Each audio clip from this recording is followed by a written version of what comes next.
¿Mal? Pues todo indica que bien, profe. Hemos trabajado un par de cosillas y más desde el lado de Deep Learning. Entonces, Sí, pues esperemos que no estemos tan chuecos del objetivo. vamos a verlo. ¿Listo?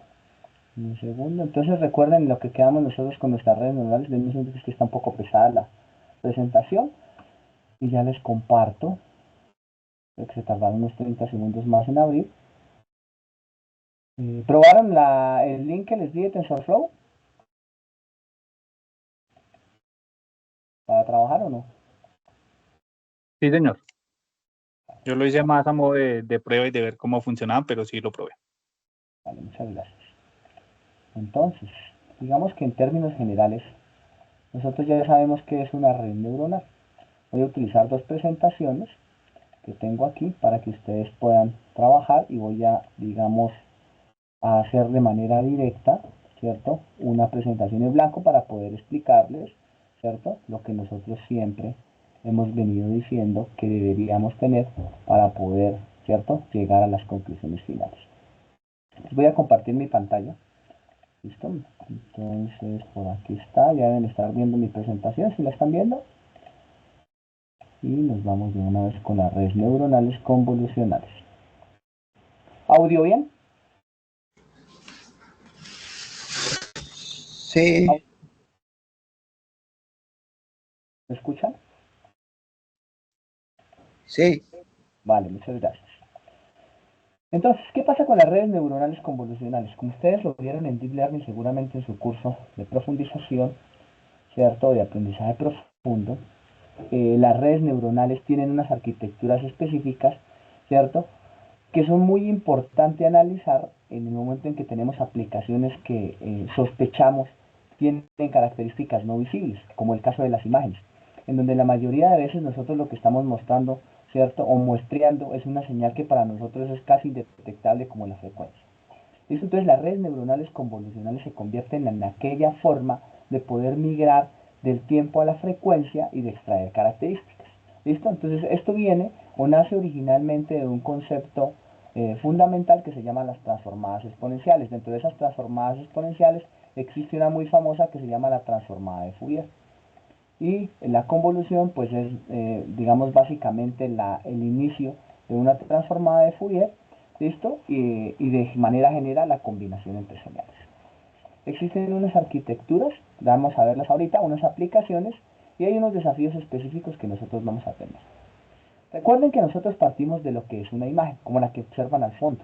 Entonces, en realidad, si nosotros hiciésemos el recuento de estas imágenes, ustedes saben, ¿cierto?, que nosotros lo que tenemos en esta imagen es una división de píxeles. ¿Lo recuerdan? Y cada división de píxeles, ustedes lo que tienen es un número. Y en función de ese número, ¿cierto? Digamos que dependiendo de cuántos píxeles evidentemente maneje cada una de las imágenes, pues le vamos a asignar un color. Entonces aquí hay tres capas típicamente, ¿no? Esto es como si tuviese yo una imagen tridimensional, si yo le hiciese esto y tuviese tres capas acá, donde está el red, green, blue, y en otros protocolos está CYMK. ¿Listo? Y en cada una de ellas almaceno un color y cuando yo los traslapo uno sobre el otro, pues vamos a tener la imagen. Podría ser a blanco y negro, ¿no? También podríamos hacerlo, pero básicamente lo que quiero que se lleven de aquí es la idea del píxel. Si eso es así, nosotros podemos entender evidentemente lo que eran las imágenes, pues nos vamos de manera directa a intentar aplicarle un filtro, ¿no?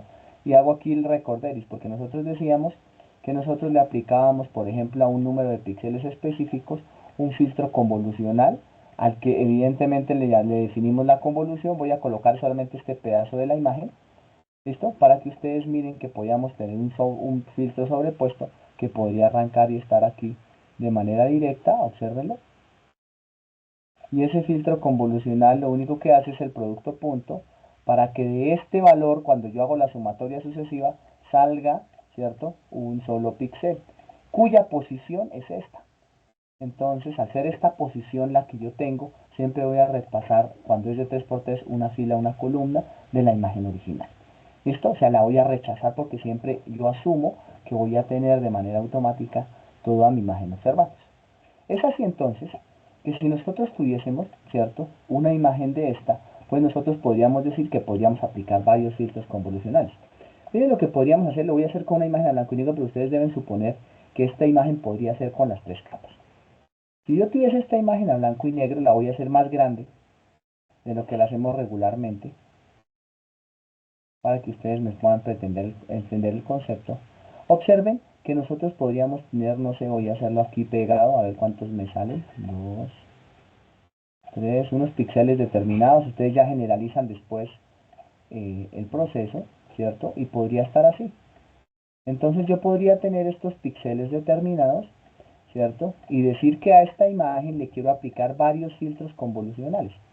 Entonces, para aplicar un solo filtro, recuerden, si yo lo que necesito es aplicar un filtro de 3x3, ¿por qué típicamente de 3x3? Simplemente porque las arquitecturas nos han indicado que los filtros de 3x3 son los que mejor están funcionando, ¿listo? ¿Y por qué impar? Porque digamos que de manera directa los filtros impares me permiten eliminar las estrías. ¿Qué son las estrías?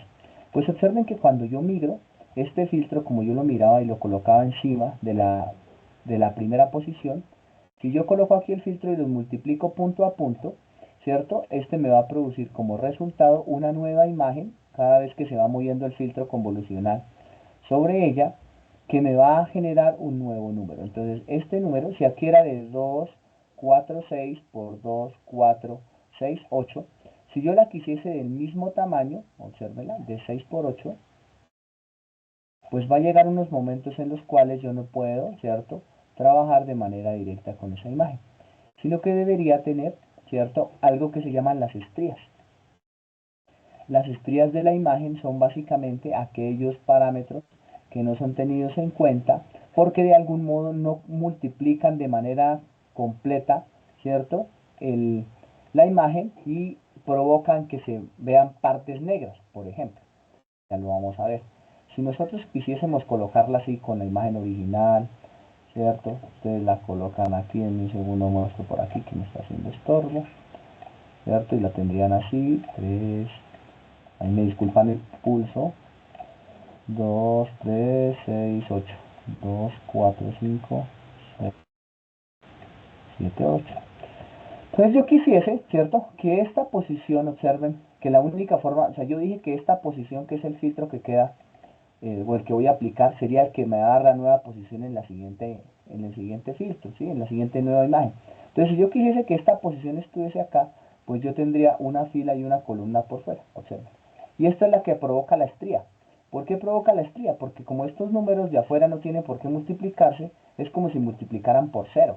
Entonces, al multiplicar por 0 unos números que tenemos aquí, la imagen tiende a oscurecerse.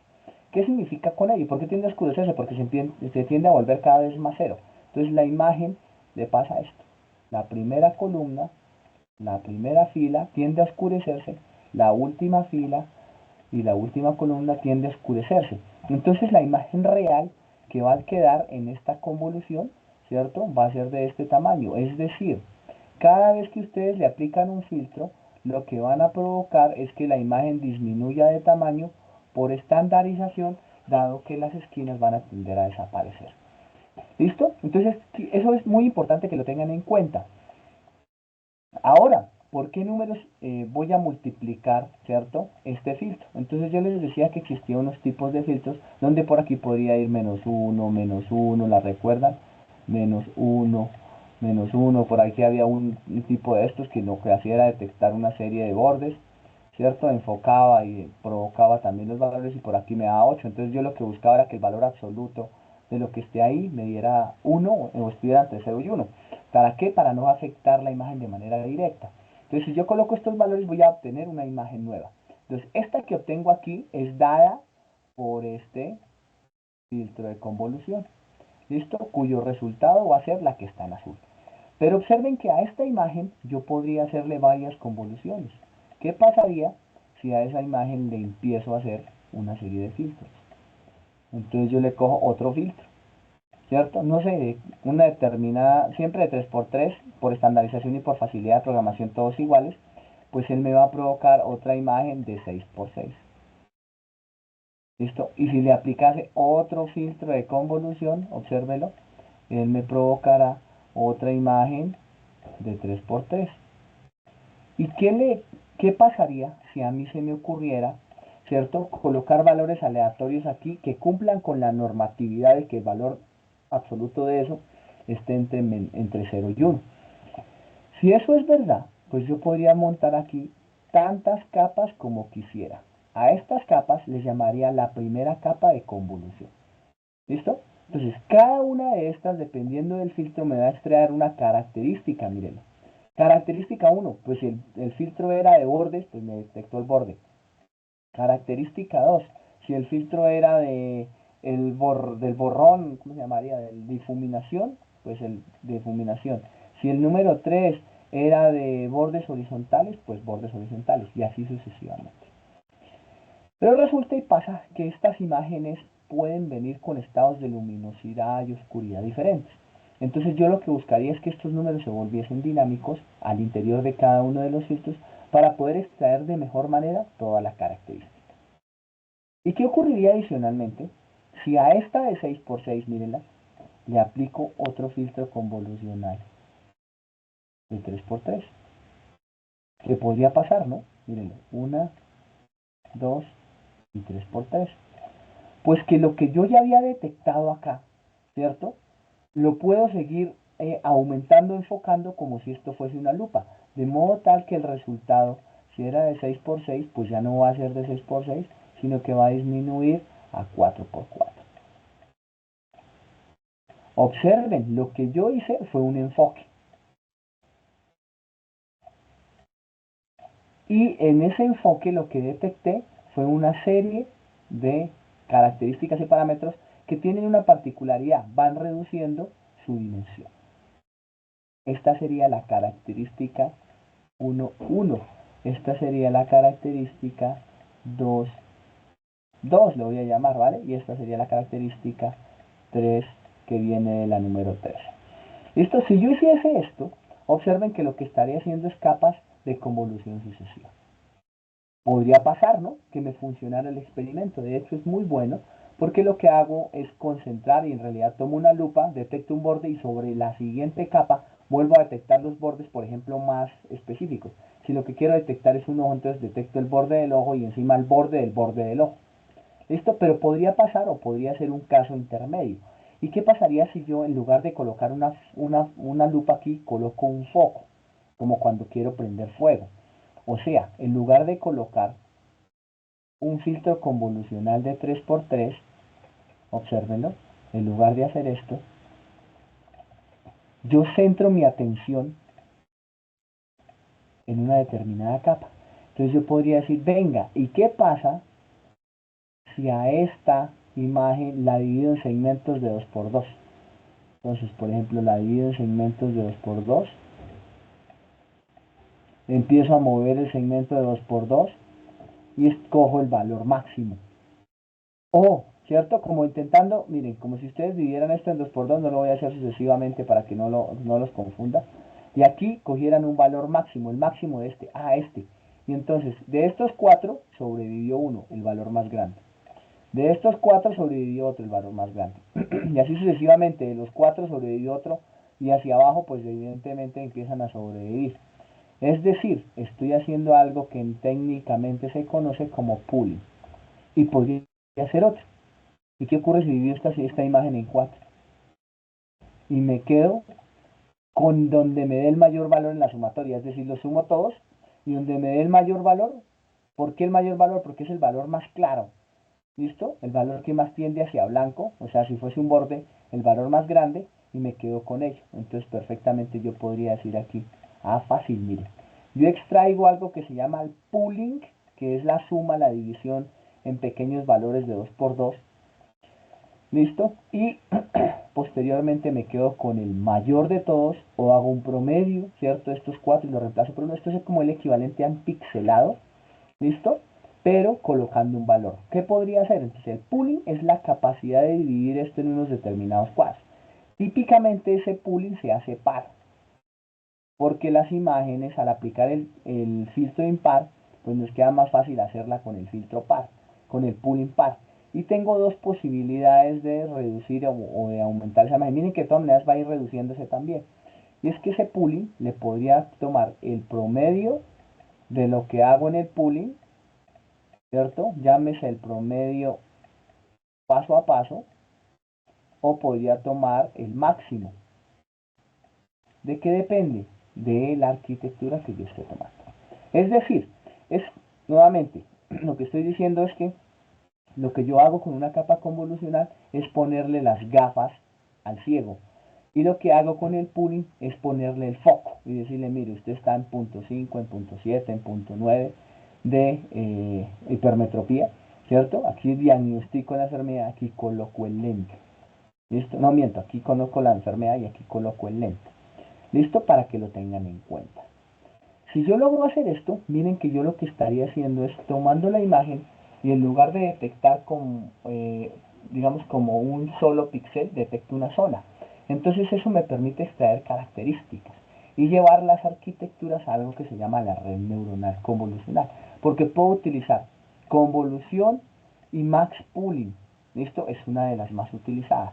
Y posteriormente, la siguiente semana vamos a verlas, ingresar cada una de ellas, mire, convolución max pooling, convolución max pooling, y si observan que la imagen se va volviendo cada vez más pequeña, si la dividí en 4 se va volviendo de 4 píxeles, ¿cierto? Si la dividí en 4 podría coger la mayor de todas estas, entonces aquí me quedó de 3×3, por ejemplo. Y después de que me quedó de 3×3, de manera automática, ¿cierto? Tener la posibilidad de coger esta imagen o estas imágenes que están, obsérvenlas, de 3×3 reducidas y convertirlas en algo que se llama flight. ¿Qué significa flight? En que las vamos a mandar al piso, ¿cierto? Que las vamos a dejar a ras. Eso significa que aquí había 9 píxeles, entonces esos 9 píxeles van a aparecer aquí, miren. 1, 2, 3, 4, y cada píxel es una entrada a la red neuronal. 5, 6, 9. Ahora, estos de aquí van a aparecer otros 9 píxeles, entonces enseguida, estos son los de acá, y estos van a ser los otros 9 píxeles. 1, 2, 3, hasta 9. Y la otra imagen, y por cada característica que yo extraje, es decir, por cada filtro convolucional que yo hice, me van a salir 9 píxeles. Entonces observen que sin querer queriendo, yo lo que estoy haciendo, ¿cierto? Es colocando cada uno de esos píxeles como unas entradas. Si tuviese 9 por cada imagen, es decir, hubiese cogido una imagen de 8×8, le apliqué el filtro convolucional, quedó de 6×6, uno de 3×3, quedó de 6×6, y ahora al de 6×6 le hago el max pooling y me quedó de 3×3 cada imagen, ¿cierto? Y agregué, no aumenté el número de filtros, sino solamente hice convolución max pooling, y de manera automática, ¿cierto? Coloqué los 9, me dan 27 entradas. Y de estas 27 entradas, coloco unas capas, ¿cierto? O unas neuronas de la entrada a la red neuronal convolucional, típicamente de 2/3, ¿cierto? De número de neuronas, 2/3 de las capas de entrada. Eso que les estoy mencionando se llama regularización. Y las combino todas con todas, es decir, aplico una red neuronal de tipo denso. Observen que si yo hiciese esta aplicación de red neuronal de tipo denso, de manera automática el gasto es elevadísimo. O sea, el gasto computacional que ustedes van a observar aquí es súper elevado. Miren cuántas conexiones, ¿cierto? Que recuerden que nosotros dijimos que eso se llamaba una red neuronal de tipo denso, y que en función de esa regularización yo acostumbraría a utilizar, si tengo 2 o 3 características que son las que quiero extraer, a colocar 2 o 3 capas. Como mínimo una capa oculta, obsérvenla, la capa oculta va disminuyendo, y a lo máximo que podría disminuir es a las clases que yo quiero tener. Entonces, si esta imagen quería identificar perros, gatos, ratones y pájaros, entonces sus salidas son perros, gatos, ratones o pájaros, ¿cierto? Y él empieza a combinar todas con todas. Acuérdense que son de tipo denso. ¿Listo? Ustedes tienen que suponer que todo esto está conectado. Y lo mismo pasa aquí, ¿cierto? Lo único es que la salida sí es única. Perro, gato, ratón, pájaro. Si yo logro hacer esto de manera automática, obtendría la mayor probabilidad y la que me salga a esta, por ejemplo, le coloco 1 y a las otras 0. Entonces lo que llamaría una XOR. ¿Qué ocurre? Pues que esto necesita funciones de activación. Y observen que las funciones de activación me dirían, pero esto puede ser un número cualquiera, esto un número cualquiera, esto un número cualquiera, porque como viene de un filtro, y estas de aquí podrían ser números cualquiera. Entonces, como son números cualquiera, yo lo que necesito es identificar un máximo de ese número cualquiera y linealizarlo para que éstas sean de tipo ReLU, ¿cierto? Recuerden que la función de activación ReLU, típicamente, ¿cierto? Lo que hace es establecer una función lineal, f de x igual a una línea recta, ¿cierto? mx más b, de 0 en adelante y 0 para x menores a 0. Y ahí arranca. ¿Listo? Y si hago ReLU aquí, y si hago en esta ReLU también, y aquí le aplico puede ser un dropout, ¿cierto? O un máximo, en este de aquí, pues de manera automática podría encontrar el resultado de la red neuronal. Pero observen que la red neuronal, entonces, más allá de entrenar todos estos parámetros W, que es todas las características que está encontrando de la capa 1, de la capa 2, de la capa 3, en cada una de las neuronas tiene un gasto de consumo, un consumo computacional muy elevado. Estos valores de acá también van a empezar a cambiar. Estos valores de acá. Y se empiezan a adaptar de acuerdo a lo que yo pida. ¿Cómo lo entreno? Fácil. Esta es mi X, la imagen. Es decir, que la imagen le aplico un prefiltrado, le saco información y las vuelvo X acá cuando les hago el flighting. Y las Y son estas. Y con ellas entreno. Ah, venga, que pongo a entrenar los valores. Entonces le entrego unos valores aleatorios y le digo, es que quiero que esta me diga que es un perro. Y entonces él empieza a entrenar hasta que le da perro. ¿Listo? Y entonces los W ya empiezan a entrenarse. Luego esta es un gato, empiezo a entrenar los W hasta que me dé gato. Entonces la primera me dio gato, la segunda me dio perro. Luego la tercera en ratón. Ah, listo, empiezo a entrenar hasta que me dé ratón. ¿Cierto? Entonces ya me da perro, gato y ratón. Luego empiezo a entrenar hasta que pájaro. Ya entreno perros, gatos, ratones y pájaros. En el momento en que llegue al punto de convergencia, en que yo quisiera, ¿cierto? Un 90%, un 60%, pues de manera automática yo puedo decir que el proceso de entrenamiento ha finalizado. Cuando finaliza, entonces debe cargar unos hiperparámetros. Pero observen lo que puede ocurrir. La pregunta es, si yo quisiese entrenar una red de este tipo, ¿cuántas imágenes necesitaría? Siempre es, ¿y cuántas imágenes necesito? Pues cuántas, tantas como soporte su computador. ¿Listo? Si tengo un computador bajo para una arquitectura sencilla, esta es una arquitectura sencilla, una red neuronal convolucional, una sola capa de convolución con un max pooling.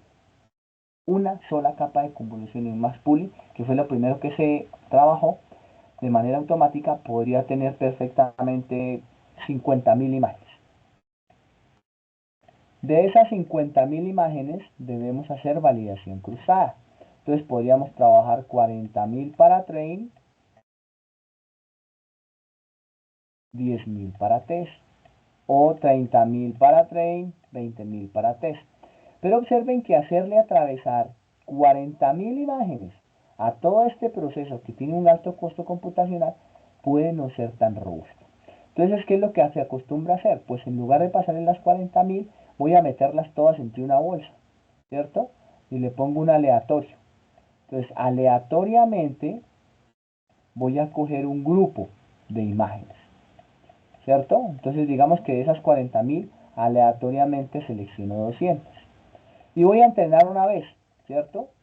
Luego selecciono otras 200 y voy a entrenar otra vez. Luego selecciono otras 200 aleatoriamente y entreno una tercera vez, incluso sin repetición. Y podría hacer lo mismo con el testeo.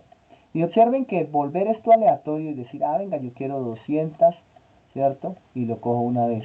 Luego otra vez otras 200. Y miren que hago el proceso tan aleatorio que lo vuelvo muy robusto, ¿cierto? Luego otras 200 y le mando una tercera vez. ¿cierto? Eso que ustedes están viendo ahí se llama el tamaño del lote y las épocas. Entonces, esto es lo que yo llamaría el batch, que sería un hiperparámetro para poder entrenar la red neuronal para no usar las 40.000, porque de lo contrario podría tardar mucho, ¿cierto? Y esto es lo que yo llamaría la época, ¿cierto? ¿Cuántas épocas necesito de un determinado tamaño de imágenes para poder entrenarlas? Y adicionalmente tendré que seleccionar algo que yo llamo el optimizador. Entonces, una vez yo tengo claro que yo ya hice, ¿cierto? Escogí mi batch, escogí mi epoch, tengo que elegir un optimizer. ¿Qué es el optimizador? El algoritmo que me permite, ¿cierto? De manera automática decir que hizo convergencia en un 90%, en un 95%. Y típicamente aquí está el algoritmo del gradiente, ¿cierto? Y el algoritmo principalmente adaptativo o el algoritmo adaptativo de medios. EIA. ¿Listo? Entonces siempre vamos a necesitar, miren, esto que está arriba se llama arquitectura, ¿cierto? ¿Cómo lo voy a montar?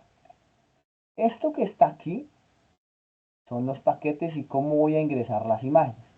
Esto que está aquí es el optimizador que voy a realizar, típicamente EIRA, ¿listo? Y esto que está aquí, ¿cierto? Son las condiciones de la red neuronal específica, la densa, que si es ReLU, que si la salida es una softmax, ¿cierto? Etcétera, etcétera. Tiene entonces dos pasos específicos. Uno, que es las convoluciones. Dos, que es la red neuronal de salida. Y tres, la selección de lo que yo llamo hiperparámetros. Entonces, todos esos datos que me devuelve o que se quedan quietos cuando la red ya se ha entrenado, se llaman hiperparámetros. Hiperparámetros, llámense aquellos valores coeficientes del algoritmo. 1, 2, la época, el batch, 3, la tasa de aprendizaje, etcétera, etcétera. ¿Listo? Incluso hasta el número de neuronas, el número de capas ocultas son hiperparámetros. Esos hiperparámetros los voy a necesitar sí o sí para poder, ¿cierto? Especificar o poder correr mi modelo. Ya lo entrené, esto es lo que recibo y con los hiperparámetros es que yo voy a cobrar. Es allá donde está mi aplicación. ¿Dudas y preguntas? ¿Todo bien? Buena, profe. ¿Listo? ¿Eso estaba claro? Sí, señor. Bien. Ay, Entonces el profe, primer... qué pena, una pregunta. Así como se escogen los hiperparámetros, digamos, una cantidad ideal del número de lotes, de épocas, Sí, o de capas ocultas, ¿hay sí. una manera para escoger el optimizador ideal para, para un problema en específico? Sí, lo que pasa es que el optimizador ideal depende de los datos. Entonces, el adaptativo es el que más se adapta a los datos. El algoritmo de descenso de gradiente es muy bueno para problemas lineales y exponenciales. Pero ¿qué ocurre? Las imágenes son tan variadas que ver ese tipo de comportamientos lineales y exponenciales no es tan sencillo. Por eso típicamente usamos el optimizador ADAM. Y ya si quisieses entrar a profundidad para poder entender cómo funciona el optimizador, te tocaría ponerte a estudiar optimizadores. ¿Listo? Eso te puede tomar unos 5 años para lograr entenderlo, porque son bastantes.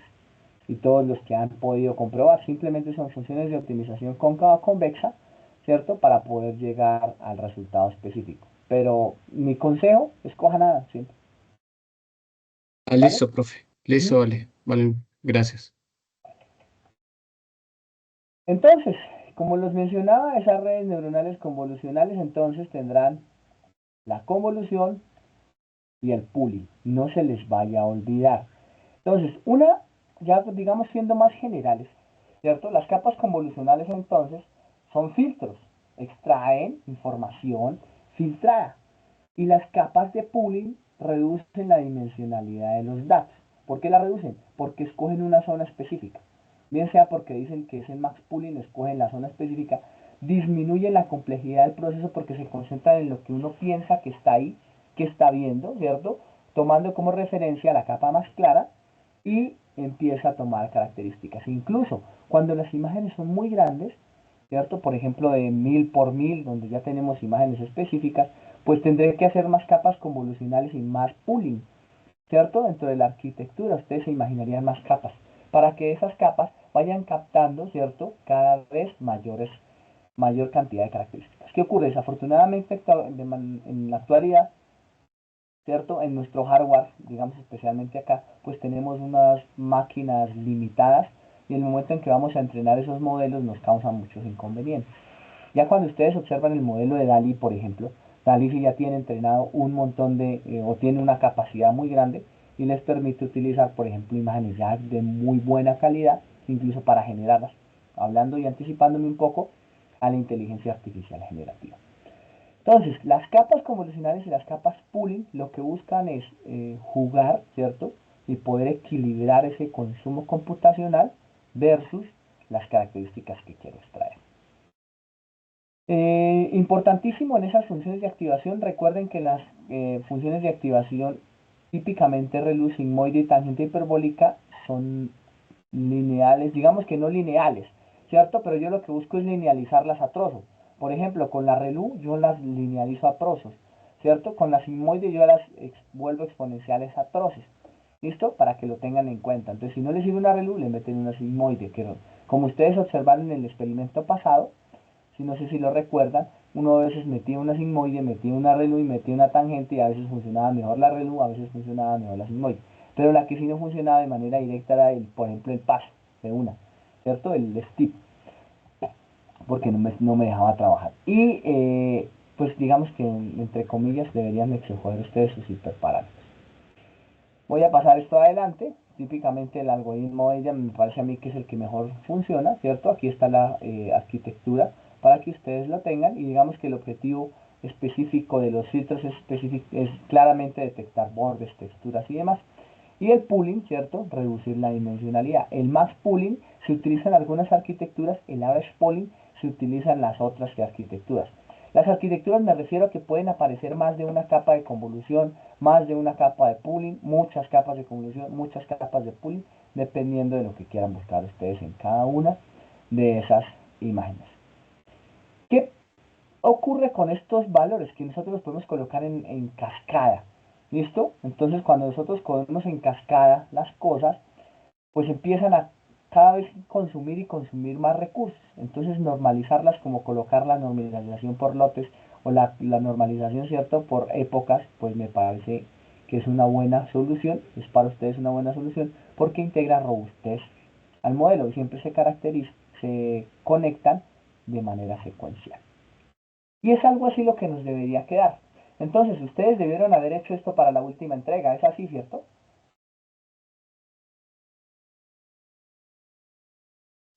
Sí, señor. Sí, Entonces, profe. ¿qué fue lo que hicieron ustedes? Tenían un número, ¿cierto? Ese era de 28 por 28. ¿Listo? Entonces, miren que ese número de 28 por 28 tiene una serie de cuadrículas y que si yo le colocara un kernel de 5 por 5, pues le quitaría dos filas, dos columnas para poder, mírenlo, colocar y que el central me aparezca acá. ¿Cierto? Entonces esas dos filas, dos columnas en uno de 5 por 5, obsérvenlo. Voy a hacerlo aquí, no sé si lo alcancen a ver bien. ¿Cierto? En uno de 5 por 5, creo que aquí me comí uno. Les quedaría a ustedes de manera automática la reducción, ¿cierto? Para que este quede en todo el borde de dos filas y dos columnas. Es decir, van a perder dos columnas y van a perder dos filas arriba y abajo, a la derecha y a la izquierda. Y eso es lo que causa que su imagen, pues cuando ustedes le apliquen un filtro convolucional, se vea reducida en 2 píxeles. Cuando se vea reducida en 2 píxeles, les va a quedar de 24 por 24. Pero ¿qué ocurre? Que yo puedo utilizar N1 filtros. Entonces, por cada filtro que aplique me va a salir, esta es la aplicación del filtro 1. Esta es la aplicación del filtro N1. A colocarla en mayúscula para que me concuerde, en minúscula, perdón. Y de cada una extraigo una información específica. Entonces extraigo N1 características. Claro, eso es como el equivalente a coger una imagen, ¿cierto? Y tener muchas imágenes. Si yo a ese le hago un max pooling de 2×2, ¿cierto? Yo lo que estoy diciendo, entonces, listo, cogí una imagen, cada una de ellas, ¿cierto? Cada una de ellas es una imagen. ¿Cómo podría convertir algo de 24×24 a 12×12? Así mismo. Esa sería una opción, ¿sí o no? Y entonces yo digo, de esas 4 zonas, ¿cuál es la zona más importante? Y pum, eso es lo que le llamo pooling, ¿cierto? Max pooling, escojo la más alta. ¿De qué otra forma podría hacerlo? Coger coger cuaternarios, ¿cierto? De 2×2, es decir, pequeños segmentos de 4 valores, y a estos segmentos de 4 valores asignarle uno. Entonces 2, ¿cierto? Luego 2, 4, 6, 8, 10, 12, pero como se repiten aquí 2, luego 4, 6, 8, 10, 12 casi repetidos, nosotros podríamos llegar a tener aquí valores de 22×22. ¿Listo? Entonces con esta división yo podría tener perfectamente una imagen de 12×12, simplemente concentrándome en la unidad. Miren que si aquí fuesen 24 y si aquí fuesen 24, pues aquí hay 12 y aquí hay 12. Si hago un max pooling de 2×2, por eso típicamente lo hacemos, ¿cierto? Par. Y luego podría aún así volver a aplicar otra convolución de 5×5. Ya dijimos que perdían 4 de los píxeles, entonces ahora no es de 12×12, sino de 8×8. Pero entonces de aquí había N1 canales, ahora le voy a aplicar un segundo filtro. Si tenía en el primero 32 y en el segundo otros 32, entonces en realidad a cada una de las imágenes que tengo ahí le estoy colocando 32 filtros. Y al final voy a salir con N2 canales.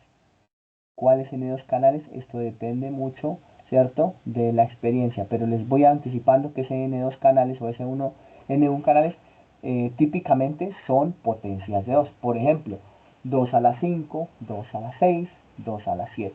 Y eso me extrae características, entonces puede extraer 63 características, 64 características, perdón, 32 características, 96 características. Y observen que si yo hiciera un max pooling similar al que hice acá y dividiera esto nuevamente, tenía una de 8×8 y max pooling, me concentro en la zona que es, digo, mire, la zona que me está concentrando es esta, ¿cierto? Ahora voy a tener 4×4 por N2 canales. Y a esta, cojo esta de 4×4, mírenlo, y estos 4 son 1, 2, 3 y 4, el número que tenga ahí. Luego cojo la siguiente imagen de 4×4, cojo la siguiente imagen de 4×4 y así las voy encarrando, ¿cierto? En tipo Flychain.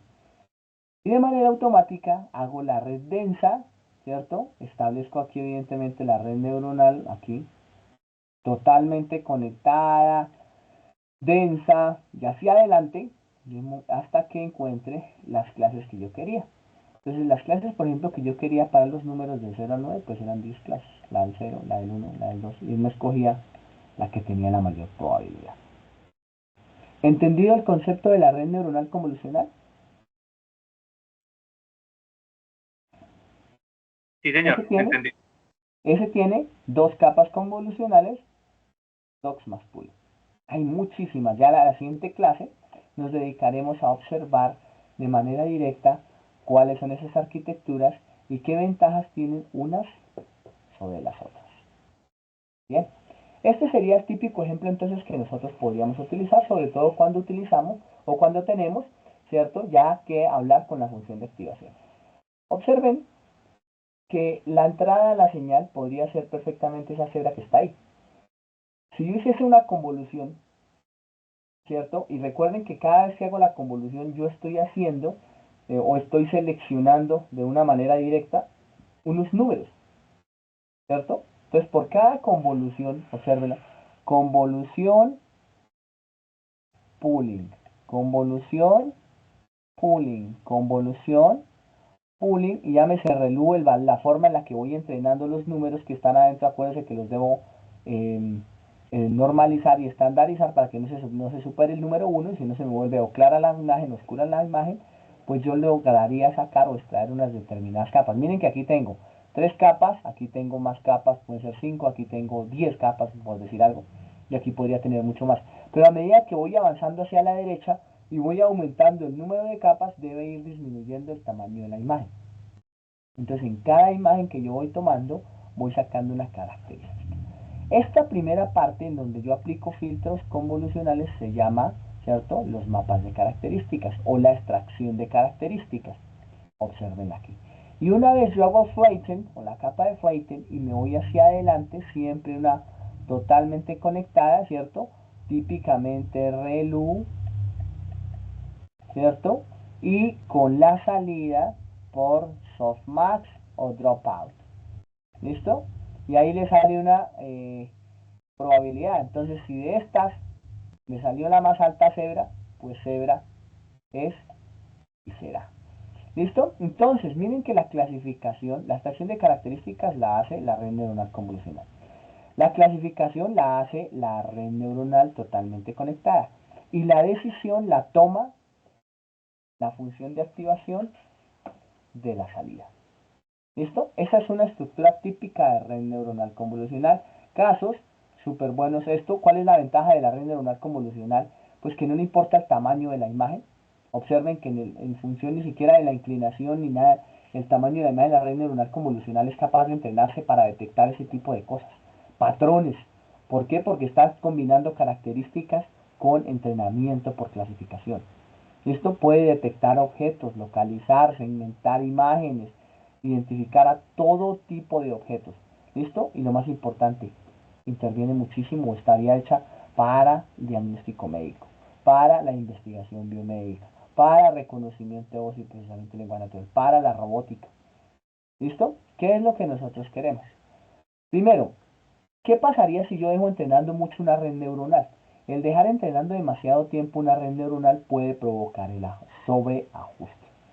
Por ejemplo, si en el anterior ejercicio que yo les mostré utilizáramos las 40.000 imágenes para entrenar, eso puede primero gastar demasiado cómputo y segundo sobreajustarse, es decir, entrenarse al ruido, ¿cierto? Y no necesariamente a lo que yo estoy buscando. Entonces recuerden que las estrategias de regularización, dropout, ¿cierto? El cambio de los pesos, incluso el punto inicial de los pesos, cuando yo estoy haciendo la clasificación de imágenes es muy importante. ¿Listo? Además no gasta tanto problema. ¿Qué necesitamos? Mejorar con eficiencia computacional. Recuerden nuestra clase previa en la que nosotros miramos la CPU versus la GPU y ahí evidentemente teníamos ese tipo de inconvenientes y también hay problemas de interpretabilidad. Es difícil a veces entender, ¿cierto?, cuál es la arquitectura, poder seleccionar cuál es la arquitectura y depende mucho del tipo de imágenes y casi que nos volvemos nuevamente unas personas que tendríamos que trabajar casi que a nivel de experticia para poder seleccionar el modelo. Tienen un determinado sesgo que pues depende de la clasificación de la imagen, es decir, del conjunto inicial. ¿Qué es eso? Si yo no clasifico bien la imagen, el aprendizaje se va a ir de manera automática a sesgar a lo que alguien dijo. Entonces es muy importante que los datos iniciales, ¿cierto?, estén bien tomados y tengan evidentemente la clasificación como yo la quiero. ¿Qué es el futuro? Digamos que aquí está, yo quiero que le pongan muchísimo cuidado a esas redes neuronales convolucionales, así se están entrenando todas las redes neuronales de generación o de inteligencia artificial generativa, todas, ¿listo? Y es importante que ustedes manejen o usen redes neuronales cuando los problemas sean complejos. No utilicen redes neuronales cuando los problemas no son complejos, para eso son los algoritmos de aprendizaje de máquina. Para problemas menos complejos utilizo algoritmos de aprendizaje supervisado o no supervisado. Para algoritmos muy complejos utilizo redes neuronales. Para algoritmos con extracción de características de cosas que no he visto utilizo redes neuronales convolucionales, ¿cierto? Y para señales que dependen del tiempo utilizo aprendizaje por refuerzo. ¿Listo? Ahí ustedes ya sabrán que esto va a ser muy aplicado a todo lado. Y ahora lo que necesito mostrarles de manera automática, ¿cierto? Es nuestra librería. ¿Todos conocen TensorFlow? Sí, profe. Sí, ¿no? Sí la conocen, ¿cierto? Sí, correcto, profe. Vale. Entonces, pues resulta que ahí viene mi principal diapositiva. Pues resulta que TensorFlow, ¿m? Como ya creo que les he dicho varias veces, nació en el 2014 en realidad. Se empieza a usar en el 2015, pero tarda más o menos unos 4 o 5 años en crearse. ¿Dónde se monta? Se monta sobre Python. Entonces se crea la librería, se prueban los algoritmos, se hace funcionar las redes neuronales y lo más importante que tuvo TensorFlow es que logró hacer que funcionaran los algoritmos de Machine Learning, ¿cierto? Y adicionalmente los algoritmos de Deep Learning.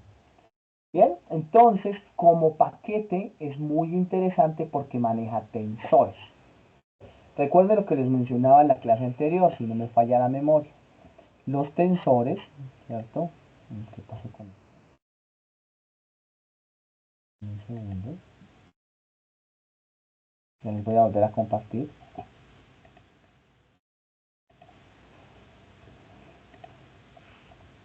Ahora sí. Los tensores son típicamente, ¿cierto? Elementos matriciales. Entonces, si yo tengo esta posibilidad de dividir una imagen, de extraer características con una imagen, miren que esta imagen yo le podría hacer lo siguiente. Si yo tuviese esta imagen y le aplicase un filtro convolucional, aquí tengo la capa número 1, ¿cierto? Entonces, no sé, 24 por 24 por 1. Aquí tengo la imagen número 2. Aquí tengo la imagen número 3 con una característica. Si yo le hago la solución, ¿cierto?, de esta imagen a un determinado valor weighted y coloco aquí una red neuronal que es densa y que se comunica todos con todos para sacar un resultado, ¿cierto? De manera automática, pues yo podría decir que este problema lo podría hacer con algo que llamo GPUs porque podría resolver ecuaciones de manera individual. Y adicionalmente, si esta red que yo tengo aquí la puedo descomponer, es decir, esta W la pudiese descomponer en alguna función, ¿cierto? De W1, es decir, de matrices como una factorización LU, ¿cierto? En WL2, yo puedo decir que este es una parte de W. Entonces este es el tensor 1. Este es el tensor 2. Y cada vez que yo divida la matriz y la resuelva, pues lo uso por tensores. Y como estas matrices yo supongo que son más pequeñas, pues utilizo GPU. Cada uno resuelve por aparte y luego en paralelo me llegan los resultados. Pues eso fue lo que hizo TensorFlow, en realidad, jugar con los tensores porque es capaz de adaptar el tamaño de la matriz que tenemos aquí al hardware. Entonces, si yo tengo un hardware específico, él me lo va a hacer trabajar a la máxima velocidad que podría tener en función del hardware. Entonces miren que el TensorFlow tuvo esa maravilla de idea. PyTorch no tanto. ¿Listo? Para que lo tengan en cuenta. Y además de ello, de comunicarse con el hardware, empezó, ¿cierto?, a crear o a pensar en lo que se llamó el Tensor Process Unit. ¿Listo? Este es el que se comunica con el hardware, este es el que me dice cuánto me cobra y además se comunica con JavaScript. ¿Utilizan JavaScript? ¿Alguno que utilice JavaScript? Sí, profe, pues no muy seguido, pero sí, digamos, en algunos aplicativos lo he usado, pues yo en lo personal. Ajá.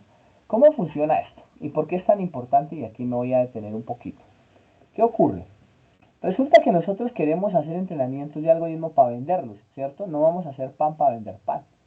Entonces aquí transformamos los datos, ¿cierto? Aquí está el dataset. con las X y las Y y las etiquetadas y lo que usted quiera. Ahí están las imágenes. A esas imágenes le aplico un algoritmo de Deep Learning, ¿cierto? Red neuronal convolucional. Y él me devuelve unos hiperparámetros, a los que yo llamo la matriz W. Y con esos hiperparámetros yo los llevo a mi página web. La página web funciona de manera inteligente gracias a JavaScript. HTML y CSS solamente son la cara bonita de una página web. Y los contenedores o los dockers también son la cara bonita de una página web.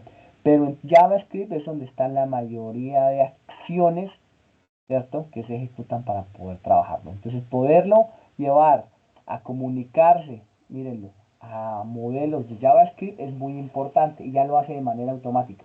Ya me dice, miren, los parámetros en estos, se acabó. Pueden hacerlo de la siguiente manera. Y orientado casi todo a redes neuronales. Él también es capaz de trabajar con algunos paquetes específicos como quieras, pero va orientado directamente a redes neuronales. ¿Qué es lo más importante de TensorFlow? Pues que lo montaron sobre la nube de Google, ¿cierto? Y aunque ustedes no lo crean, esa librería de TensorFlow también la utilizan las otras, digamos, los otros proveedores de servicio en la nube. Por ejemplo, Microsoft. Por ejemplo, Amazon Web Services. Por ejemplo, Alibaba. Por ejemplo, ¿cierto? Huawei. Todos aquellos IBM que tienen alojamiento en la nube utilizan TensorFlow. ¿Listo? Y recuerden que TensorFlow, como fue montado sobre Python, pues fue hecho para que tuviese una comunidad libre. Entonces, en este momento, nosotros podríamos decir que TensorFlow es el sueño de toda persona. Es donde convergen desarrolladores, investigadores, compañías para utilizarlo y contribuyen todos a esta librería. ¿Listo? Recuerden, cuando una librería no me la cobran, ¿cierto? El pago es usted. O sea, a través de sus datos, a través de su trabajo, a través del desarrollo de TensorFlow, digamos que nosotros estamos pagándole a los dueños, ¿cierto?, de tal librería que lo trabajamos. ¿Podría trabajar con C? Sí. ¿Podría trabajar con NVIDIA? También trabaja. Sobre todo a nivel de hardware. ¿Listo? Para que lo tengan en cuenta. Y pues como ya tiene GitHub, pues todo está ya anclado, ¿cierto? Se permite comunicar con todo tipo de plataformas y digamos que entre comillas, eso es lo que yo llamaría un marco de aprendizaje número 1. Ya ahorita les explico cómo funciona TensorFlow más Keras. Y evidentemente lo que yo quiero es eso, que TensorFlow funcione con Keras, que TensorFlow funcione como estimador. Entonces, ¿qué ocurre con TensorFlow? Que va desde la capa de hardware, observenla, donde está la CPU, la GPU, donde están las aplicaciones móviles, ¿cierto? Y es capaz de comunicarse con el frontend y es capaz de subir, ¿cierto?, y de construir modelos tipo caja y es capaz de entrenarse y evaluarse con la ayuda de un estimador al que llamaremos Adam y el modelado al que llamaremos Keras. Entonces, ¿cómo se hace en la vida real? ¿Qué es lo que tendría que hacer yo? Fácil. Voy a combinar TensorFlow con Keras, donde Keras me monta de manera automática el modelo. Entonces, cuando yo necesito un modelo que sea denso, pues yo le digo, mire, esto es de tipo denso. Ahorita les voy a mostrar cómo lo hacemos en código. Si yo la quiero que sea secuencial, pues le coloco que sea secuencial. Ahorita les muestro un ejemplo que tengo aquí. Si yo quiero que sea totalmente conectada, eso ya le decía, secuencial, y si quisiese darle más características, también le puedo decir que el optimizador o el estimador es ADA. Podría decirle que es el del descenso de gradiente. Entonces, yo lo hago aquí y él es transparente, es decir, no me tengo que matar la cabeza diciendo, ah, venga, voy a construir este modelo, ¿será que sí me sirve? No, simplemente le digo, mire, yo quiero un densa secuencial, a este densa le digo, mire, o a este secuencial, o a esta capa también le digo, o es convolucional, él también me lo permite, y le digo cuál es el tamaño del convolución, y le digo, ¿cierto?, cuál es, si lo estoy utilizando en esa, cuál es el número de neuronas. ¿cierto? Y le digo cuál es el número de filtros, etcétera, etcétera, etcétera. ¿Listo? Por ejemplo, 3 por 3 y que sean 64 filtros para sacar la convolución y así sucesivamente. Entonces, así como se los estoy escribiendo, es de fácil montarlo en Python y eso evidentemente que reduce los tiempos de implementación. Aquí les dejo un poquito esto para que lo miren, qué es la ventaja de TensorFlow o que tenemos actualmente en TensorFlow. Ven a ver cómo estamos de tiempo. 8, sí. Que TensorFlow puede comunicarse de manera directa con Keras. Obsérvenlo aquí. Que TensorFlow tiene unos datasets de entrenamiento propios. Que TensorFlow tiene unos datos de entrenamiento propios, datos diferentes a conjuntos de imágenes. ¿Listo? Que TensorFlow trabaja con CPUs, TPUs y GPUs. Y que puedo de manera automática utilizar el TensorFlow JavaScript, TensorFlow Lite, que es para los móviles, y un TensorFlow para los servidores cuando necesito distribuir una aplicación. Bien, en el TensorFlow Hub van a encontrar repositorios de modelos, por ejemplo, preentrenados. Ya hay gente que vende modelos preentrenados. Simplemente para afinarlos y poder producir una inteligencia artificial específica. Ventajas de TensorFlow, muchísimas. Todas las que ustedes ven ahí, utiliza Python, Predice, aprendizaje súper rápido de implementar, es basado en la web, ¿cierto? De pura rápido. Es muy, muy bueno esta librería de TensorFlow y se han centrado mucho en hacerlo importante. Bien, para que lo tengan en cuenta. TensorFlow, entonces, fue el creado por Google. Pero al tiempo, en el 2010 aproximadamente, había una red social interesada en poner un presidente en Estados Unidos. Ya me imagino que conocerán la historia. Y alrededor de ello tuvieron muchos problemas para hacer las consultas de las bases de datos y poder captar, ¿cierto?, cuál era la intencionalidad con el aprendizaje automático de esos datos. Resulta que se dieron cuenta que tenían que utilizar una red neuronal. Y cuando empezaron a trabajar con las redes neuronales no tenían cómo entrenarlas. Así que contrataron un grupo de científicos, hicieron esas versiones, ¿cierto? Y esa red social, hoy ya metida en el tema del multiverso, creó PyTorch. ¿Listo? Pero nuevamente, PyTorch originalmente nace con la necesidad de ser óptima en la consulta de bases de datos. Esto posteriormente se volvió un poco más fuerte. Esto es lo que tiene que ver con Python y el trabajo con las redes neuronales, ¿listo? Pero es importante que lo tengan en cuenta. Funciona principalmente en un Windows, ¿listo? Tiene el paquete PIP para instalar todo, ¿cierto? Funciona con Python, si ustedes lo quieren, y tiene una plataforma de cálculo también en CUDA para que lo puedan observar. ¿Listo? Aquí lo pueden ver, yo PyTorch no utilizo mucho. ¿Cuál es la diferencia entre PyTorch y TensorFlow? Es que PyTorch le permite uno entrar más a profundidad, mirar el modelo, pero entonces eso le exige tener más conocimiento. Mientras que TensorFlow ya viene como más automático para arrancar a montar el modelo y mucho más sencillo. ¿Vale? Tienen unas librerías o tienen unas condiciones de funcionamiento específicas. Por ejemplo, Keras, a diferencia de TensorFlow y PyTorch, aunque trabaja con ambos, ¿listo? Aunque trabaja con ambos, está orientado a montar modelos de redes neuronales. ¿Listo? Modelos. ¿Listo? O sea, Keras fue hecho para que nosotros montáramos modelos fácil y rápido. ¿Listo? Entonces eso digamos que nos permite de manera sencilla trabajar con las arquitecturas de las redes neuronales. TensorFlow y PyTorch no fueron diseñados para ello. Entonces Keras se convierte como en el complemento, ¿cierto?, de PyTorch y de TensorFlow para montar el modelo. Entonces si es denso, si es convolucional, si tiene tantas capas, si va a ser de 32, de 64, etcétera, etcétera. ¿Listo? Pero Keras no fue hecho para entrenarse. ¿Listo? Lo que fue hecho para entrenar los grandes conjuntos de datos fue TensorFlow y PyTorch. Es decir, en términos de procesamiento, TensorFlow es mucho más poderoso. Keras no. Podría uno entrenar modelos con solo Keras sin usar TensorFlow, pero típicamente yo les recomiendo que los combinen. ¿Listo? El más popular, digamos que es Keras por su aplicabilidad, ¿cierto? La mayoría de la gente tiene sus conjuntos de imágenes pequeñas, entonces acude ahí.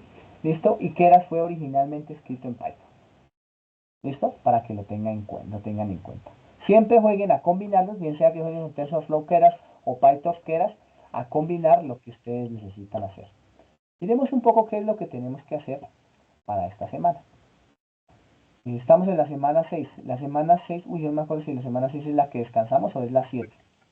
No hay ninguna actividad donde tengo entendido. Eso es bueno, mejor entonces vamos a practicar nosotros. Vamos a mirar la de la semana número 7. ¿Listo? Para que se vayan adecuando lo que nosotros, digamos, pretendemos que ustedes hagan. Para la semana número 7 van a tener que aplicar, ¿cierto?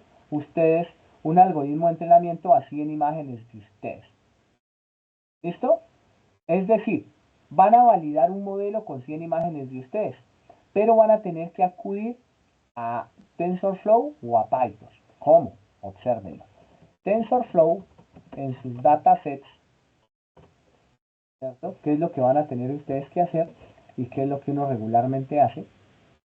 Tienen la posibilidad de descargarlos. Si ustedes entraran a ver, ¿cierto? ¿Cuáles son los datasets de TensorFlow? Vamos a mirarlo por acá. Ustedes podrían encontrar aproximadamente 70 conjuntos de datasets y los pueden descargar, los pueden entrar, mirar, mírenlo ahí. Hay muchísimas imágenes. Entrenarlos y luego conseguir 100 imágenes y pasárselas a ver qué les da. ¿Listo? Entonces, la idea es entrenar, aunque la vamos a ver la siguiente semana cuando montemos una arquitectura, ¿cierto? La idea es que ustedes lo hagan con uno de esos datasets. Yo sé que estos datasets, a ver si lo podemos ver acá, ¿cierto? Vienen incluidos dentro de este conjunto TIF.data.datasets y ustedes simplemente lo descargan, lo instalan y lo miran. Son muchos. ¿Dónde están estos? La vez pasada pude entrar fácilmente. En un segundo. ¿Dónde estaban esos datasets? TensorFlow. Vamos a entrar acá. Aquí creo que son estos y aquí en la parte izquierda. ¿Listo? Entonces observen que ustedes podrían encontrar aquí en esos datasets una serie o conjunto de imágenes. Es importante que lo tengan en cuenta porque tiene muchas imágenes. Tiene gran cantidad de imágenes. ¿Listo? Para que ustedes los puedan entrenar, para que lo puedan ver, lo puedan trabajar. Y aquí hay algunas imágenes, algunos ajustes de imágenes, funciones de ajustes de imágenes. ¿Dónde está el list? Lo voy a mirar aquí en y ya les digo dónde están esas imágenes. De manera directa voy a irme a ver si tengo aquí en un notebook. En un segundo. No, este no es. Condición por computador. Clase 6. Aquí está. Este lo tienen disponible en el cuadernillo para que le vayan pegando un vistazo. ¿Listo? Aquí es como funcionan los tensores. Tensores, cómo hacer sumas, restas con tensores, ¿vale? Simplemente son tensores. Aquí está cómo poner en puesta, esto es como instalarlo. Digamos que pues no me va a concentrar ahí, ¿listo? Aquí está un ejemplo con imágenes, entonces está en TensorFlow Datasets FDS, a ver cuáles descargué acá. Y aquí descargué una serie de imágenes de fotos. Observen, esta serie de imágenes de fotos es la que voy a acudir a observar. Entonces, TensorFlow Datasets. TensorFlow Data. No, aquí no está data. Dataset. Aquí están todos los valores de TensorFlow Dataset. Y aquí podrán encontrar una serie de imágenes. Espérenme a ver si los encontramos por aquí al final. Los bats y ahí están los bats. Y los tamaños de imágenes. Esas imágenes no sirven todas. Tienen que revisarlo muy bien porque no sirven todas. Me perdieron. ¿Cierto? Para que ustedes lo puedan revisar de manera directa. En un segundo que por aquí en algún lado debe estar. Donde están todos esos valores de TensorFlow. No me acuerdo dónde están. Perdón, Dime. una duda. Sí, perdón, una duda, profe. Sí, señor. cuando usted dice revisar es que, o sea, revisar las imágenes, ¿a qué se refiere? O sea, digamos una revisión manual, porque de pronto mis fotos. No, ellos ya vienen O clasificados. ya, cuando usted dice que no sirven y que debemos revisar, entonces, qué pena es que no le comprendí ahí. ¿A cuál sería que nos sirve? No, es que usted dijo, que no todas las imágenes sirven, como del dataset. Entonces, Ya te explico. Mira, lo que ocurre es lo siguiente. Cuando nosotros estamos trabajando aquí con TensorFlow, los datasets vienen por conjuntos. Entonces, por ejemplo, vienen imágenes de vehículos, ¿cierto? Imágenes de aviones, imágenes de jardines. Entonces, por ejemplo, si tú escoges imágenes de aviones, tienes que ir a tomarle 100 fotos a los aviones. Si tú escoges imágenes de jardines, pues tienes que ir a tomar imágenes de jardines. ¿Sí me hago entender? O sea, tienen que tener cuidado cuando vayan a seleccionar el dataset. ok. ¿Sí de pronto me hice entender? Sí, sí, sí. Esto, por ejemplo, aquí lo encontré. Este es. Esto está en el catálogo de los datasets. Entonces, nosotros lo que vamos a hacer es una clasificación de imágenes. Mire, son estos. Hay unos de beans, ¿cierto? Entonces, ustedes aquí en estos beans o frijoles van y miran y llegan y dicen, venga, ¿cómo es que vienen las imágenes? Y entonces él le dice, mire, este conjunto de imágenes pesa 171 megas cuando ustedes lo jalen. ¿Listo? Consta de 3 clases. ¿Listo? De frijoles. 2 clases de enfermedad y la clase sana. Esto vamos a revisar siempre una mancha angular en la hoja y la roya del frijol. Y los datos fueron validados por tal persona. O sea, estos datos de entrenamiento nos los están entregando listos. Pero si ustedes necesitan probar a ver si un frijol está dañado o no, tienen que ir a tomar la foto. Porque así lo exige la actividad, mírenlo. La categoría de imagen es de libre elección. Sin embargo, tengan en cuenta que los datos de entrenamiento, ciertos libros de uso disponible en la web, porque en la etapa de prueba será necesario que apliquen un dataset de autoría propia. ¿Listo? O sea, deben tener cuidado al seleccionar cuál es la que quieren. Si quieren carros, miren, aquí hay carros. Esta, digamos que es muy popular que la seleccionen. ¿Cierto? Aquí hay 8041 imágenes de test, 8144 imágenes de tren. Este tiene 16.185 imágenes de 196 clases de automóviles. Ahí están. Pesa 1.82 gigas. Ahora, ¿tienen esa memoria RAM? Ahí tienen que revisarlo. Aquí hay una CIFAR, ¿cierto? Aquí hay una de Cats versus Dogs. Por ejemplo, muchos de sus compañeros siempre hacen Cats versus Dogs, ¿cierto? ¿Listo? Por ejemplo, este. Miren, estas son las imágenes que ustedes van a encontrar. Entonces ahí, por ejemplo, podrían clasificar solamente o perros o gatos. Esto así viene. Y él le dice, mire, aquí dice, de manera específica, el conjunto de imágenes de perros y gatos. No más. Esto, o sea, solamente hay 2 clases. Pueden tener este ciclogan, a ver, dice conjunto de datos, ¿cierto? De 2 clases A y B, caballos, cebras, manzanos, naranjas, etcétera, etcétera. Aquí están las imágenes, mírenlas, ¿cierto? Para que ustedes las puedan seleccionar. Aquí hay imágenes de diabéticos. Ojo que esto tiene restricciones éticas, ¿no? Ojo con esto. Donde van a tener unas imágenes de sample, de test, train and validation. Con train entrenan, con test validan, hacen validación cruzada. Con validation, por ejemplo, este nos servirá para hacer validación. Este espacio de validación es donde les digo que ustedes deberían tener 100 imágenes de uso propio. Por eso deben saber qué es lo que deben seleccionar y cuál es la que van a seleccionar. Por ejemplo, este. Este en lista son los números, ¿cierto? De 28 por 28 derivados de una base de datos. Ustedes van a ver aquí, mírenlos, que están escritos. ¿Listo? A mano.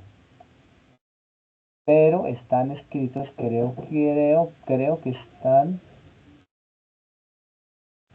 en algún idioma especial. O bueno, de pronto por lo que están girados. ¿Listo? Aquí hay imágenes de satélites. Mírenlos. para que ustedes seleccionen. ¿Listo? Entonces, ¿qué es lo que les estoy diciendo? Miren bien estas imágenes, les voy a dejar aquí el link. La reunión en el chat. Un segundo. Para que lo consulten, vayan revisando porque la séptima semana va a ser muy rápida. Revisen, ahí están los conjuntos de las imágenes. Seleccionen una, mira que hay Camnis. Listo, hay uno que me acuerdo que está, creo que los números en japonés, creo que es este tal vez, mírenlo. Ichi, Ni, San, Go, Roku, ¿cierto? Para que lo tengan ahí.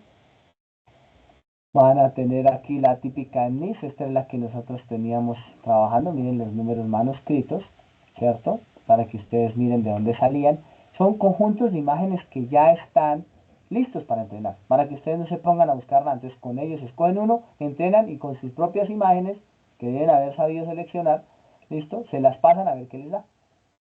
¿Listo? Aquí hay flowers, mírenlo. Y ya les muestro cómo cargar. ¿Listo? Flores, tulipanes, ¿cierto? Sunflowers o girasoles, ¿cierto? Dandelion, etcétera, etcétera. Entonces, típicamente lo que uno hace es, o la descarga si conoce el link de manera directa, obsérvela y la almacena. ¿Listo? Entonces miren que típicamente utilizo TensorFlow.keras, es decir que TensorFlow ya tiene incluido Keras, para que ustedes lo tengan aquí en cuenta. Por ejemplo este. Y aquí pueden verlas, ver una a una, imágenes por imágenes. Luego, como ellas ya vienen divididas, miren que cuando ustedes bajen esta función de NIS, él les dice 3670 imágenes. Estas solamente vienen para entrenar. Pero si ustedes miran, estas en NIS, trae 60.000 de entrenamiento y 10.000 de testeo. Esto tienen que mirarla muy bien. Estas de malaria traen 27.000 de entrenamiento. Este es CAM-NIS.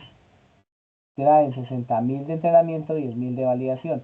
Eso es muy importante que lo tengan en cuenta porque cuando ya la descargan y la trabajan, de manera automática les sale cuáles, o sea, ya les salen cargadas train y les salen cargadas test. Intentemos descargar esta, a ver dónde está. El código fuente, acá. Intentemos descargar esta en mis TensorFlow Datasets. Voy a intentar descargarla aquí en un cuadernillo aparte, a ver si tengo por aquí. A ver, aquí ya tengo ya imágenes descargadas de otro tipo de entrenadas. Aquí hay cosas para que ustedes miren y entrenen, pero voy a intentar descargar esta simplemente en un cuadernillo al final para que ustedes miren cómo se podía, ¿cierto? Descargar. Entonces, en realidad lo que yo busco es poder descargar unos paquetes específicos. ¿Listo? Entonces yo tengo que ir a buscar aquí dónde está esto. Dice que está en TensorFlow Datasets. Entonces debo importar. ¿Listo? Este TensorFlow Datasets. Y aquí lo importo como lo tengo acá. Entonces él lo que me dice es, mire, todos estos valores fue lo que yo hice en mi cuadernillo Pelle para poder trabajarlo. Si yo lo corriera aquí, él me debería descargar todos estos cuadernillos con las determinadas, los determinados métodos. Aquí están todos los métodos específicos. ¿Listo? Entonces, TensorFlow Datasets, por acá, perdónenme. Y dónde está el código fuente no me sirve. Hay uno que está, ejemplo. Bueno, pongamos que está.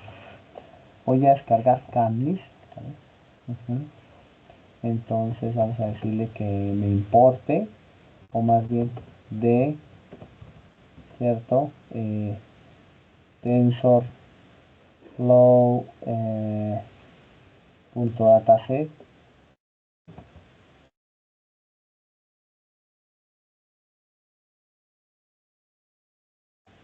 .data, a ver qué me puede permitir importar, ¿no? Dataset.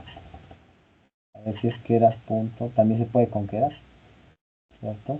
Data.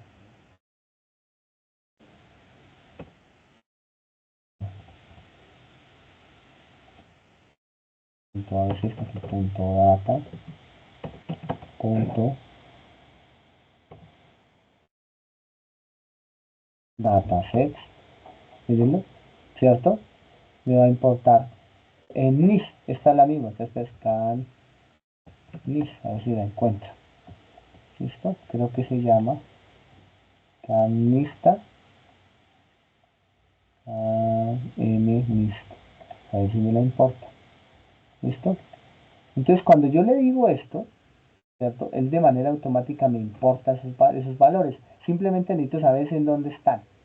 Si no sé dónde están, debo acudir a buscarlas. Por aquí voy a tener otro ejemplo donde lo hice de manera automática. Por ejemplo, este dataset, miren, de Vision, de Touch Vision, y por aquí tengo cuando importé las imágenes de las flores, para que lo revisen, está más arriba, y está arriba, acá, mira, aquí importé todos, ¿cierto? De TensorFlow Datasets, importé este valor, y de ese valor automáticamente lo utilicé para poder descargarlos. ¿Listo? Entonces ustedes podrían hacer eso de manera automática. Este me sacó error, de pronto no se llama CANMIS. A ver cuáles me salen. Voy a importar el ENMIS para que ustedes lo miren. Entonces voy a importarlo así. Este sí es.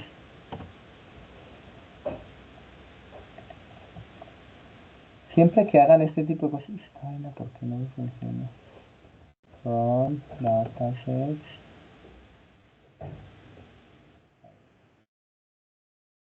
Voy a hacerlo así. Tiempo.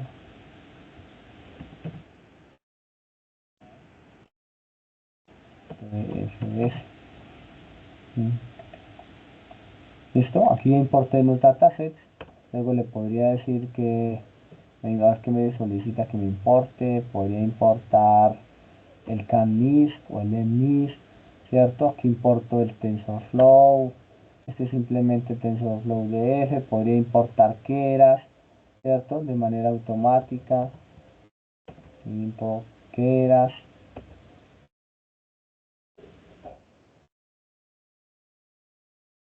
¿Cierto? Con TensorFlow.keras, aquí es este que necesito. ¿Cierto? Y aquí miren, cargo el modelo en Keras secuencial, cargo la capa, la parte densa, dropout, fan, todo esto viene desde Keras. Listo, y podría importar desde donde ustedes quieran todos los conjuntos. Este me permite importar todos los datasets. Y después simplemente llamo el dataset que yo quiero y de manera automática voy a obtener lo que necesito. Sin embargo, lo seguiremos haciendo la siguiente semana, no se preocupen. ¿Listo? Vayan ambientándose, léanse un poco de TensorFlow. Yo tengo otra presentación donde les iré llevando paso a paso dónde están los datasets, dónde están cada uno de los valores. La pueden ir revisando si ustedes la quieren tener a su disposición. En Deep Learning, en visión por computadora, hay una que está en arquitecturas, ¿cierto? Hay una presentación de arquitecturas, si la pueden ir, si la quieren observar. Esta arquitectura es de redes neuronales convolucionales y está de acá. Vayan revisándola y también aquí en los libros les dejo aquí redes neuronales convolucionales de Springer para que si quieren profundizar, ¿cierto? Y aquí en las redes, de las arquitecturas, las principales arquitecturas para que las vayan viendo. ¿Listo? Porque ya no nos da más el tiempo para poder quedarnos con ello. De momento, recuerden, esta semana tenemos descanso, la siguiente nos dedicaremos entonces a descargar, a trabajar únicamente en código, de pronto una media hora para mirar las arquitecturas y ya ustedes puedan también avanzar en nuestra entrega específica. Si tienen alguna duda que les pueda solucionar, los escucho. Si no, con esto damos por finalizada nuestra sesión del día de hoy. La grabación, ¿dónde queda? Yo copio el link ahí en la foro de dudas. Vale, Listo, perfecto. profe. Muchas gracias. ¿Listo? Bueno, De muchísimas igual gracias a forma, ustedes. mañana hay asesorías, profe. Sí, si la programas, claro. Ah, vale, Tienen que sí. programarla. Cuando no la programan, pues evidentemente no se abre el link y no hay asesoría. ¿Listo? Vale, profe, muy Bueno, amable. Gracias. muy bien. Hasta Feliz luego. noche a todos. Feliz Hasta noche, luego. gracias, profe. Hasta luego, que estén muy bien. Hasta luego. Luego, profe. Hasta luego.